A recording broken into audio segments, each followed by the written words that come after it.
quand on clique sur l'onglet WooCommerce, donc on retrouve tableau de bord, commandes, etc. Donc là, on va faire un petit aperçu et donc là, c'est plus pour voir un peu les commandes que vous avez passées pour les valider et autres. Vous voyez donc les performances avec le montant, donc ici moi en euros, ça pourrait être en dollars ou autre, le revenu, etc.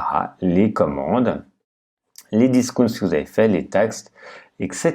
Donc là, vous retrouvez tous les éléments. Ensuite, on retrouve l'onglet la commande. Lorsque vous recevez une nouvelle commande, elle apparaîtra ici. On va faire ça ensemble. Vous allez voir pour suivre en fait l'état d'une commande.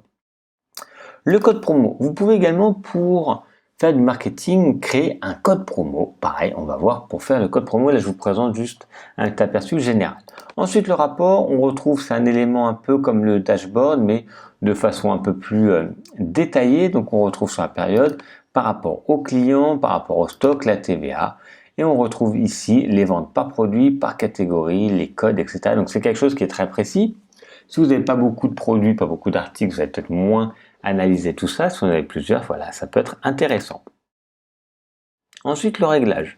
Le réglage, c'est là où vous allez pouvoir de nouveau échanger vos devises. Par exemple, les produits. Donc, je vous rappelle ici pour choisir où arrivent les produits, le nombre d'images par défaut, le poids, etc.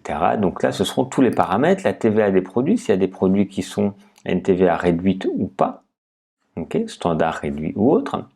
L'expédition, c'est si vous allez pouvoir commencer à travailler sur l'expédition, ajouter des zones de livraison, donc si vous voulez le faire qu'en France ou à l'étranger également. Ici, vous allez pouvoir changer le mode de paiement. On avait vu ça, on peut choisir également par virement bancaire, par paiement par chèque. Moi, j'ai mis paiement à la livraison juste pour faire un essai. Après, ça peut être également choisi. La plupart du temps, vous faites PayPal et PayPal Checkout. Là, vous pouvez choisir ces éléments-là et donc il faudra configurer les éléments si on a besoin. Les comptes et confidentialité, donc autoriser les clients à passer des commandes sans compte où vous êtes obligé de le faire, etc. Là, vous retrouvez les différentes pages de politique de confidentialité, etc. Les emails, donc ça, c'est les emails que vous allez pouvoir créer quand il y a une nouvelle commande qui est faite. Donc, où est-ce qu'elle a été envoyée, activée? Donc, le destinataire, donc moi, je vous mettez votre adresse à vous, j'ai mis une adresse ici, le sujet, et après, bravo pour cette vente, etc.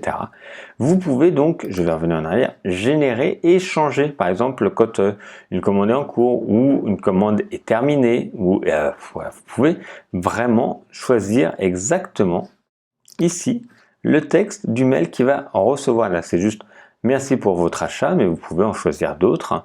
Donc ça peut être, voilà, ça peut être intéressant. Ici, vous voyez, il y a des templates que vous pouvez créer. Donc par exemple, voir le modèle. Donc là, vous avez tout le modèle avec le code, mais vous pouvez comme ça vraiment créer ici directement un mail plus personnalisé. Donc au début, vous n'êtes pas obligé. Et après, par la suite, vous pourrez le faire. Ça, c'est vraiment dans un second temps quand déjà tout votre site en front est fait. Et avancer, donc là, ça va être avec des codes qu'on va moins gérer. Ici, on peut retrouver toutes les terminaisons, voilà. Donc ça, on le passe assez rapidement en revue pour l'instant. On va essayer d'en voir certains plus en détail. Là, ça va être tous les éléments du réglage de WooCommerce.